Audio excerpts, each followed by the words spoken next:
শুরু করেছিলাম ঘোষ ডক্টর নামের একটা অসাধারণ কোরিয়ান ড্রামার এক্সপ্লেনেশন, যার আগের পর্বে দেখানো হয়েছিল ইয়াংমিন যখন ওই ছোট্ট মেয়েটার অপারেশনের জন্য সুংতাককে সাহায্য করতে যাচ্ছিল, তখন হঠাৎ করেই সে তার শরীর থেকে 100 মিটার দূরত্বের গণ্ডিতে আটকে যায়, যার ফলে ওই অপারেশনের সম্পূর্ণ দায়িত্ব এসে পড়ে সুংতাকের উপর। তারপর কি হলো, সুংতাক কি পেরেছিল নিজের দায়িত্বে এই অপারেশনটা সম্পন্ন করতে?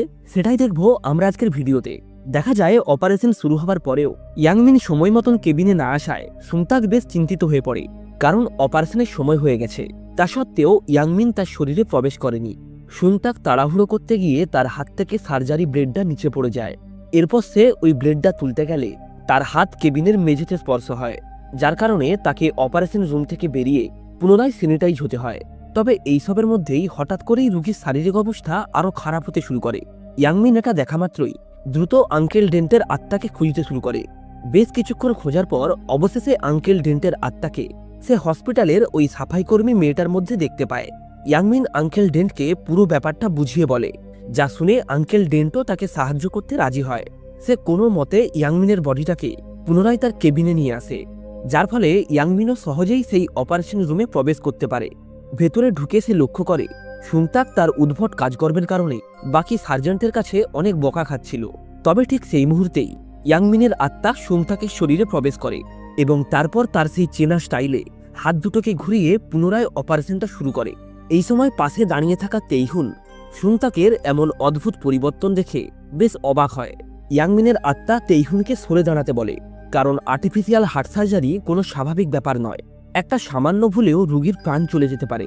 তবে এই আর্টিফিশিয়াল হার্ট সার্জারিতে ইয়াংমিনের অনেক অভিজ্ঞতা রয়েছে, কারণ সে আগেও এমন অসংখ্য অসম্ভব সার্জারিকে দক্ষতার সঙ্গে সম্ভব করে দেখিয়েছে। যাই হোক, অপারেশন সম্পন্ন হওয়ার পর ইয়াংমিন এবং সুংতাক দুজনেই হসপিটালের ছাদে পাশাপাশি শুয়ে এমনভাবেই হাসতে শুরু করে যেন তারা বড় কোনো লটারি জিতে গেছে। অন্যদিকে ইয়াংমিনের গার্লফ্রেন্ড সুজন এক বিদেশি ডাক্তারের করা রিপোর্ট থেকে জানতে পারে ইয়াংমিনের কাছে আর 1 মাসের থেকেও কম সময় রয়েছে।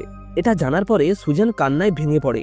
এদিকে ইয়াংমিন সদ্য অপারেশন করা ওই বাচ্চাটার কাছে বসেই সারারাত কাটিয়ে দেয় এবং তার জ্ঞান ফেরার অপেক্ষা করতে থাকে।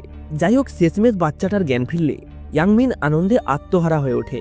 এরপর ইয়াংমিন ওই বাচ্চাটার সার্জারি সম্পর্কে একটা রিপোর্ট লেখে। তবে এটা যখন সুংতাক জানতে পারে, তখন সে দ্রুত রুমে এসে ওই রিপোর্টটা ডিলিট করার চেষ্টা করে, কিন্তু দুর্ভাগ্যবশত তার ডিলিট করার অনেক আগেই তেইহুন ওই রিপোর্টের একটা কপি বের করে নিয়েছিল। তেইহুন লক্ষ্য করে সুংতাকের অপারেশনের রিপোর্ট ইয়াংমিনের রিপোর্টের সঙ্গে হুবহু মিলে যায়, যেটা দেখে তেইহুন বেশ ঘাবড়ে যায়। সে ভাবতে থাকে, তাহলে কি সত্যি ইয়াংমিনের আত্মা সুংতাকের শরীরে ভর করেছে? অন্যদিকে আবার সুংতাক ইয়াংমিনের আত্মাকে অনেক বকাঝোকা করে, কারণ সে এটা ভেবেই ভয় পাচ্ছিল এতদিন ধরে সে যে ব্যাপারটাকে গোপন করে এসেছে সেটা এখন সবাই জানতে পেরে যাবে। এইভাবেই সুংতাক যখন ইয়াংমিনের আত্মার সঙ্গে কথা বলছিল, তখনই ওই হসপিটালের আসল মালিক অর্থাৎ সুংতাকের মা দূর থেকে লক্ষ্য করে তার ছেলে একা একাই কথা বলছে, যা দেখে সে বেশ ভয় পেয়ে যায়। সে মনে করে তার ছেলের হয়তো কোনো মানসিক সমস্যা হয়েছে। এরপর সুংতাক যখন ওই বাচ্চা মেয়েটার ড্রেনেজ টিউব ঠিক করতে আসে, তখন তাকে দেখার জন্যই সদ্য জয়েন হওয়া বেশ কিছু ডাক্তার সেখানে আসে, কারণ তারা শুনেছিল সুংতাক একজন প্রতিভাশীল ডাক্তার। এরপর সুংতাক যখন ড্রেনেজ টিউবটা ঠিক করতেই যাবে, তখন হঠাৎ করেই ওই বাচ্চা মেয়েটা চোখ খোলে এবং ইয়াংমিনকে জিজ্ঞাসা করে অপারেশনের সময় সে সুংতাকের শরীরে কেন প্রবেশ করেছিল। যেটা শুনে সুংতাক বেশ ঘাবড়ে যায় এবং ভুলবশত তার হাতে থাকা ড্রেনেজ টিউবটা খুলে যায়। ফলে তাকে দেখতে আসা সেই নতুন ডাক্তাররাও বেশ ডিসঅ্যাপয়েন্ট হয়। অন্যদিকে সুজেন যখন ওই ডেলিভারি ম্যানের কোমায় পড়ে থাকা বডিটার চেক আপ করছিল, তখন সে লক্ষ্য করে তার শরীরে এমন কোনো ব্লকেজ নেই যেটার কারণে সে কোমায় যেতে পারে। তবে তা সত্ত্বেও তার কোমায় থাকার ব্যাপারটা সুজেনকে বেশ চিন্তিত করে। এই সময় ওই সাফাই কর্মীর রূপে আঙ্কেল ডেন্ট সেখানে এসে পৌঁছায়। সে কেবিনে পড়ে থাকা ডাস্টবিনের কভারটা লাগাতে পারছিল না, যার কারণে সে চিৎকার করে ওঠে এবং চেক করতে থাকে ওই কভারটার ভেতরে কোনো ডেন্ট আছে কিনা। সুজেন তার এই ইঙ্গিতটা বুঝতে পারে এবং ডেলিভারি ম্যানের মাথায় চেক করলে দেখতে পায় তার মাথায় এক্সটার্নাল একটা ব্লকেজ তৈরি করা হয়েছে, অর্থাৎ কেউ একজন তাকে ইচ্ছে করেই কোমাতে রেখেছে। এখান থেকে সিন ইয়াংমিনের কাছে শিফট হলে জানা যায় সে গোপনে সুংতাকের শরীর ব্যবহার করে একজন সিঙ্গারের হার্ট সার্জারি করছে। আসলে সে আগেও ওই মহিলার হার্ট সার্জারি করেছে, তাই সে ভালোভাবেই জানে সে ছাড়া ওই সার্জারিটা অন্য কেউ করতেই পারবে না। তবে এই ব্যাপারটাই যখন সুংতাক জানতে পারে, সে অনেক রেগে যায়, কারণ সে ভালোভাবেই জানতো ইয়াংমিন যদি এইভাবেই তার শরীরে বারবার প্রবেশ করতে থাকে, তাহলে সে হয়তো আর কখনোই তার নিজের শরীরে ফিরতে পারবে না। তো তো যাই হোক, এরপর দেখতে দেখতেই ওই মহিলার সার্জারির দিন চলে আসে। ইয়াংমিন ওই সার্জারিটার জন্য আগে থেকেই অপারেশন রুমের বাইরে দাঁড়িয়েছিল। এর কিছুক্ষণের মধ্যেই মেয়েটিকে এনেস্থেসিয়া দিয়ে অপারেশন রুমে আনা হয়। তবে অবাকভাবেই সুংতাক ওই দিন কোথায় উধাও হয়ে যায়, যার ফলে ওই অপারেশনের সম্পূর্ণ দায়িত্ব এসে পড়ে তেইহুনের ওপর। অপারেশনের সময় ইয়াংমিন সেখানে দাঁড়িয়েই সবকিছু দেখছিল, কিন্তু তাকে দেখে বেশ চিন্তিত মনে হচ্ছিল, কারণ আজ থেকে 10 বছর আগে ইয়াংমিন নিজেই একবার এই মহিলার হার্ট সার্জারি করেছিল। তাই সে ভালোভাবেই জানে দ্বিতীয়বার হার্ট সার্জারি কতটা ভয়ানক হতে পারে। তবে শেষমেশ সেটাই হয়, যেটার কারণে ইয়াংমিন এতক্ষণ ভয় পাচ্ছিল। তেইহুন ভুলবশত ওই মহিলার করোনারি আর্টারিটা ছিঁড়ে ফেলে, যার কারণে রোগীর ব্লাড প্রেসার দ্রুত নিচে নামতে শুরু করে। সুংতাক না আসায় সেখানে দাঁড়িয়ে দাঁড়িয়ে এই সব কিছু দেখা ছাড়া ইয়াংমিনের আর কিছু করার ছিল না। তবে সৌভাগ্যবশত ঠিক সেই সময় সুংতাক অপারেশন রুমে প্রবেশ করে। ইয়াংমিনও তাকে দেখা মাত্রই কিছুটা স্বস্তির নিঃশ্বাস ফেলে এবং তার শরীরে প্রবেশ করে অপারেশনের দায়িত্বটা নিজের হাতে তুলে নেয়। প্রথমে সে তেইহুনের করা ভুলগুলিকে ঠিক করে এবং তারপর নিজস্ব কায়দায় অপারেশনটা সম্পন্ন করে। অপারেশনটা শেষ হলে সুংতাক ইয়াংমিনকে বলে, আমাদের করা ডিলটা আমি এখানেই শেষ করতে চাই, অর্থাৎ এরপর থেকে তুমি আর আমার শরীরে প্রবেশ করতে পারবে না। কারণ সুংতাক ভালোভাবেই জানত ইয়াংমিন যদি আবারও তার শরীরে প্রবেশ করে তাহলে বাস্তবে ইয়াংমিন মারা যাবে। এভাবেই তারা যখন একে অপরের সঙ্গে কথা বলছিল, তখন সিসিটিভি রুমে বসে সুংতাকের মা তার ছেলের একা একা কথা বলার দৃশ্যটি লক্ষ্য করে। সে তার ওই কর্মচারীকে দ্রুত ফুটেজটা ডিলিট করতে বলে। তবে ডাইরেক্টর অর্থাৎ ওই মহিলার বড় ছেলে আগে থেকেই সম্পূর্ণ ফুটেজটা কপি করে রেখেছিল, যেটার সাহায্যে সে তার মাকে ব্ল্যাকমেল করে পুরো সম্পত্তিটা নিজের করে নিতে চাইছিল। এদিকে দুর্ভাগ্যবশত হসপিটালে ওই দিন আবারও একটা রোগী আসে, যার অবস্থা খুবই ক্রিটিক্যাল ছিল। তবে হসপিটালে কোনো পর্যাপ্ত ডাক্তার না থাকায় হসপিটাল কর্তৃপক্ষ ওই রোগীটাকে অন্য হসপিটালে শিফট করতে চায়। কিন্তু অদ্ভুতভাবেই সুংতাক এসে ওই রোগীর বেডটাকে ধরে নেয়, যা দেখে ইয়াংমিনের হসপিটালে জয়নিংয়ের পর তার সেই প্রথম অপারেশনের কথাটা মনে পড়ে।